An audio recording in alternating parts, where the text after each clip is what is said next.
So, hello guys, how are you all? So, hope you will be fine. So, today we are going to learn the topic of class 7, that is transportation in animals and plants. So, it is a very important topic, transportation. So, today we will mainly study about blood. What is blood made up of? About hemoglobin.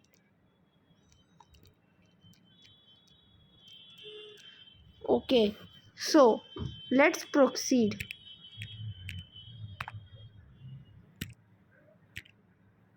Now, introduction. It is the introduction part.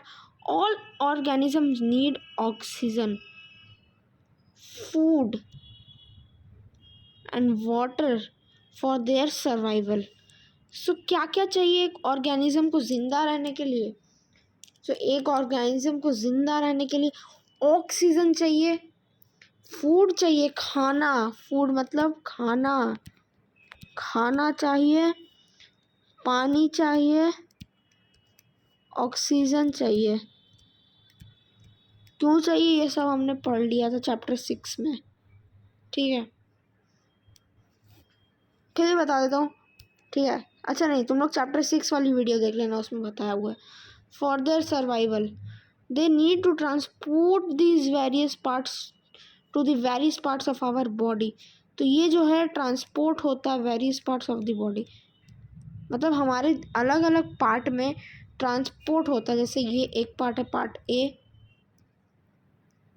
A, part B. सो यहाँ पर कुछ है, ठीक है, मेरे को इसको यहाँ पे ट्रांसपोर्ट करना, तो ये एक तरह से मेरा ट्रांसपोर्टेशन सिस्टम हो गया, ठीक है। एक तरह से हो गया, क्या मेरा ट्रांसपोर्टेशन सिस्टम हो गया। सबको मैं हाईलाइट कर देता हूँ, याद रखना है आपको, ठीक है।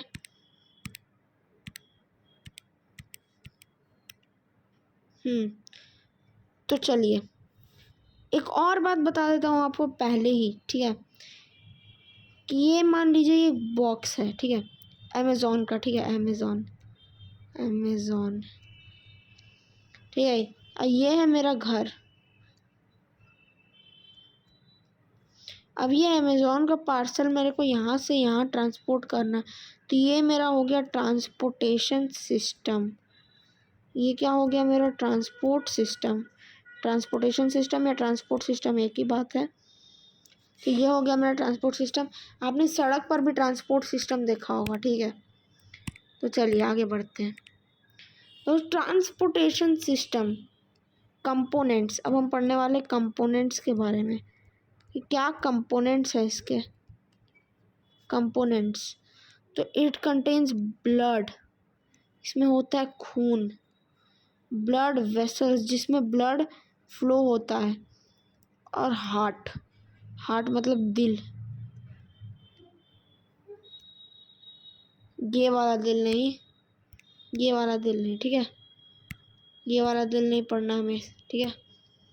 इस दिल के बारे में नहीं पढ़ना, इस दिल को बीच में नहीं लाना, ठीक है, ठीक है।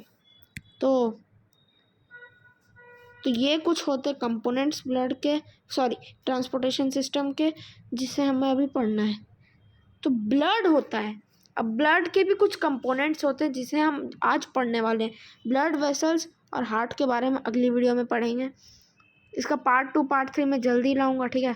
पार्ट 2 में हम पढ़ेंगे वेसल्स के बारे में, ब्लड वेसल्स के बारे में, ब्लड वेसल्स, ठीक है। तो चलिए अब आगे बढ़ते हैं। जी हाँ, अब आ गया main topic, blood. Blood is a connective tissue, ये एक कनेक्टिव टिश्यू है। कनेक्टिव टिश्यू बहुत सारे होते हैं, ब्लड भी उनमें से एक है, जो कि हमारे ऑल ओवर बॉडी में स्प्रेड हो जाता है, पूरे बॉडी में स्प्रेड हुआ रहता है, ठीक है, हमारे पूरे बॉडी में स्प्रेड हुआ रहता है। It is a fluid that flows in blood vessels, ये एक ऐसा फ्लूइड है जो ब्लड वेसल्स में फ्लो करता है। ये क्या करता है, ब्लड वेसल्स में फ्लो करता है। इसके कुछ कंपोनेंट्स होते हैं, आरबीसी। अच्छा, इस सब के बारे में आपको पता होना चाहिए पहले से। ये RBC full form red blood से यहाँ लिखा है।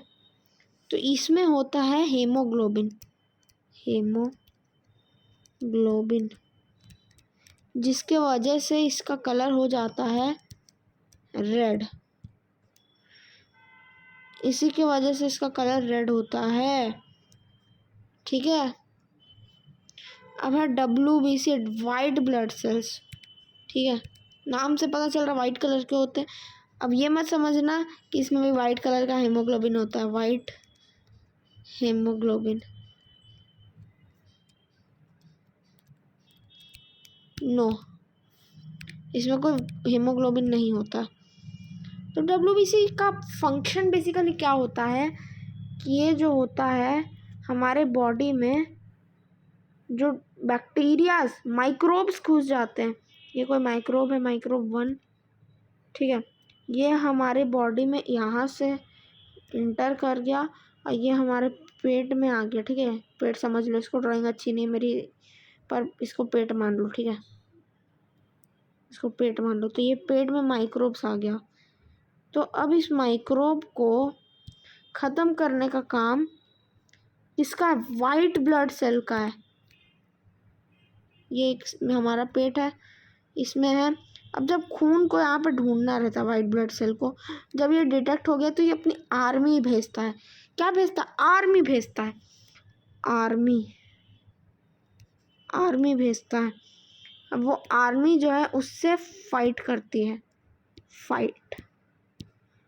इसीलिए हमें फीवर होता है। जब तक उससे फाइट चलती है तब तक हमें फीवर होता है, कॉज फीवर। और जैसे ही वो फाइट में जीत जाता है तो हमारा फीवर ख़त्म हो जाता है, और फाइट में हार जाता है तो वो डिजीज़ और बढ़ जाता है या हमारी मौत हो जाती है। ब्लड प्लेटलेट्स, ये ब्लड क्लॉटिंग के लिए यूज़ होता है। ब्लड क्लॉटिंग में इसका फंक्शन होता है। जैसे अब बहुत मतलब जैसे मैं एग्जांपल देता हूँ, रोहन एक बच्चा है, वो खेलते खेलते गिर गया, उसके जो नी है इंजर्ड हो गया। अब उसमें से उसका बहुत सारा खून आने लग गया। उसने कुछ दिन बाद ऑब्जर्व किया, ही ऑब्जर्व्ड कि उसका जो खून है आना वो रुक गया। वो जो खून है वो रुक गया। पर क्यों रुका? ब्लड प्लेटलेट्स के कारण। किसके कारण? ब्लड प्लेटलेट्स के कारण। ब्लड सीरम, ये इम्पॉर्टेंट है। तो प्लाज्मा तो सबको पता होता है, प्लाज्मा पहले बता देता हूँ। प्लाज्मा नथिंग बट जब ब्लड से सब चीज़ को निकाल दिया जाता है, आरबीसी, WBC, ब्लड प्लेटलेट्स, तो जो सॉल्यूशन बचता है वही प्लाज्मा होता है।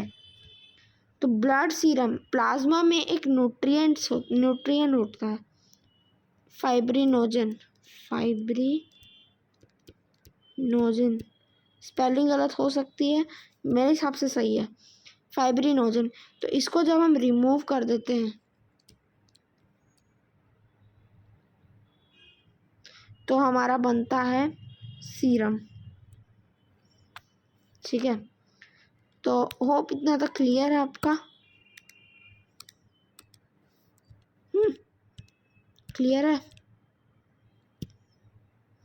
सो ठीक है, आज की वीडियो यहीं तक थी। ठीक है, आज की वीडियो यहीं तक थी। Thanks for watching. अगर आपने यहाँ तक देखी है, please subscribe to our channel because we bring quality learning for you and don't forget to like this video. ये सब आपको करना है ताकि हमारा चैनल जो है वो जल्दी से ग्रो हो। ठीक है, तो जल्दी से अगली वीडियो में मिलते हैं, तब तक के लिए बाय बाय।